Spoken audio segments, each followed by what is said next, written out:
ngayon ng live on board. Ayun, ay nakasampa na ako. Tuwang-tuwa na ako ngayon. Balik trabaho. Ito ay para sa aking pamilya. Shout out lang sa inyo dyan mga kabayan. At sa aking mga kabarangay dyan.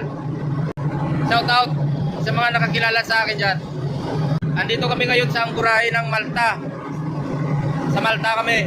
Tapos, nag-order yung kapitan namin na mga wheel kayo.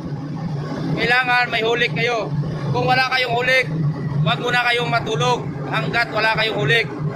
Pag wala kayong hulik, wala kayong makakain. Yun. Ngayon, nagpupursige kami ngayon na makahulik para may makakain at makatulog na rin. Yan ang order ng aming kapitan. Yan guys. Kaya nagpursige ang mga kabaro. Ang iba, nandun sa kabila. Ang kanya-kanyang kawil. Alright. Ay mamaya, ipakita ko sa inyo, idol, kabayan, ang aking na-video na hulik nila.